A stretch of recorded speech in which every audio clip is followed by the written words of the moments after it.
वो कहीं पहुंचाती नहीं किसी को। कविता मूल रूप से कवि हूँ।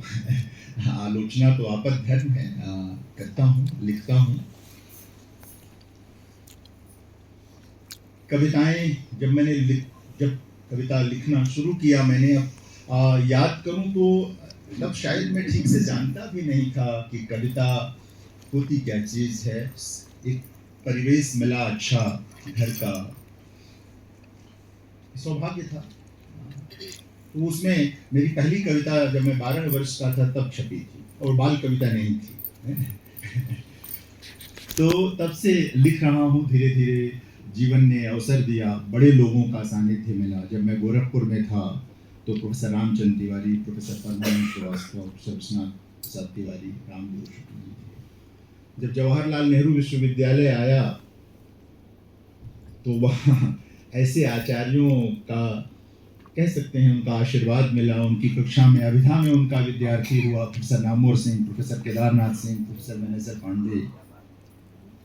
तो एक ऐसी ट्रेनिंग हुई हम लोगों की जिसमें बहुत सारी चीजें हैं। यह भी ट्रेनिंग हुई कि अपनी रचना को भी हम आलोचनात्मक विवेक के साथ देख सकें। हम जान सकें कि हम जो लिखते हैं उसका कोई हस्तक्षेप बनता भी है कि नहीं बनता है।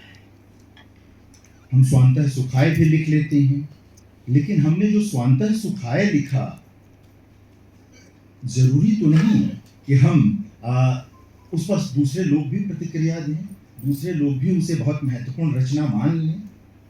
यह आग्रह नहीं होना चाहिए किसी भी रचनाकार के मन में। मुझे इस उम्र तक इस समाज ने जितना दिया मैं उतना लौटा न सका। बहुत दिया, साहित्य के क्षेत्र में भी बहुत दिया, जो अकादमिक दुनिया है उसमें भी बहुत कुछ मिल रहा है। तो आभारी हूँ, हर तरह से आभारी हूँ।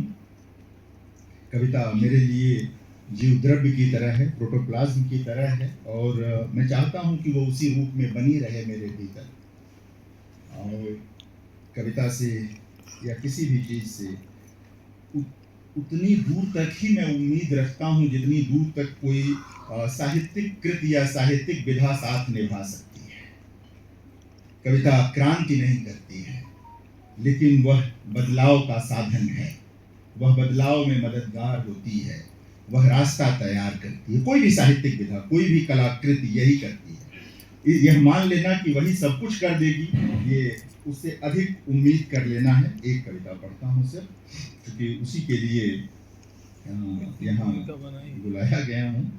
तो एक कविता पढ़ता हूँ, माँ की स्मृति में है ये कविता। तो उसकी अनुपस्थिति में बस एक देह भर रह जाऊंगा मैं। आसमान धूप से भरा है, धरती ठंड से कांप रही है, माँ विदा हो रही है पृथ्वी से अनंत की ओर। अभी अभी डॉक्टर ने कहा है बस 10 मिनट और। अब तक के जीवन में इससे अधिक बेधक कोई और सूचना नहीं आई मुझ तक। आईसीयू के बाहर चक्कर काटते हुए बार बार निहारता हूँ उसके विशाल दरवाजे की ओर। जानता हूँ कोई चमत्कार नहीं होगा, फिर भी मन कहाँ मानता है। हाथ जुड़े हैं और मन झुका है प्रार्थना में। इसी क्षण एक आंधी सी उठी है अंतःकरण में, कुछ भी अपने वश में नहीं। याद आ रही हैं बहुत सी बातें, दिख रहे हैं बहुत से दृश्य, कभी लयबद्ध, कभी एक दूसरे में गड्ढमड्ढ होते हुए। आंखें बह रही हैं अनवरत, सचमुच सदियों से हृदय की चिट्ठी हैं आंसू। प्रार्थना और प्रतीक्षा के बीच बीत गए 10 मिनट, बीत गए मेरे बचपन के वे हजारों दिन, जिनमें माँ सिर्फ हमारे लिए जीती रही। वह निर्भर नहीं थी किसी पर आर्थिक रूप से, पर अपने लिए उसने कभी नहीं चाहा कुछ भी। पर अपने लिए उसने कभी नहीं चाहा कुछ भी, कभी नहीं किया कुछ भी, बस करती रही सब कुछ अपने 3 बेटों और 3 बेटियों के लिए अथक दुख सह। बीत गए 10 मिनट, निस्पंद हो गई देह माँ की, अपने बच्चों की आहट मात्र पर उठ बैठने वाली वह अब कभी नहीं उठेगी।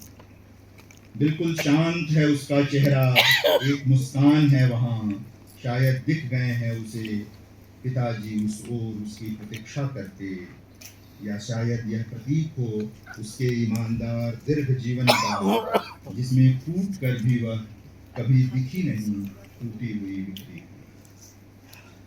यह नरम धूप से भरी हुई आखिरी सुबह थी, जिसमें माँ थी अपनी भौतिक काया के साथ। कल आखिरी शाम थी जिसमें उम्मीद थी थोड़ी सी, पर आज बीत गई वह।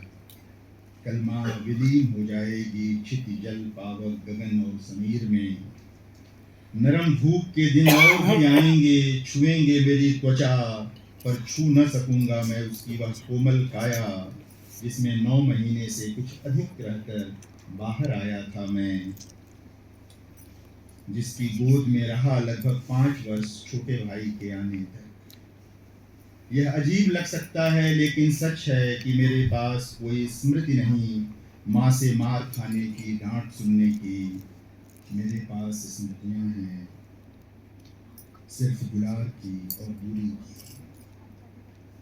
माँ छुट्टियों में आती थी कुछ समय के लिए, प्रसन्नता से दमकती हुई, और उदास लौटती थी मेरी बेटियों के पास से। अंत तक मैं उसका वही बेटा रहा, 5-7 साल का, जिसके खा पी लेने की चिंता परेशान रखती थी उसे। सच कहूँ तो उसकी छांव में छोटा बने रहने का जो सुख था, वैसा दूसरा सुख तब मिला जब मैं पिता बना। हालांकि 2 बेटियों का पिता बनने के बाद भी मैं बच्चे से बड़ा नहीं हो पाया था उसके लिए। जिस भाव से देखता था मैं अपनी बेटियों को उसकी उपस्थिति में, उसी भाव से देखती थी वह मुझे। माँ गई फिर कभी न लौटने के लिए, माँ गई फिर कभी न लौटने के लिए, कभी न पुकारने के लिए, कभी न पलट कर देखने के लिए। फिर भी मैं जानता हूँ वह मुझ में रहेगी, रक्त और विवेक की तरह। उसकी अनुपस्थिति में बस एक देह भर रह जाऊंगा मैं।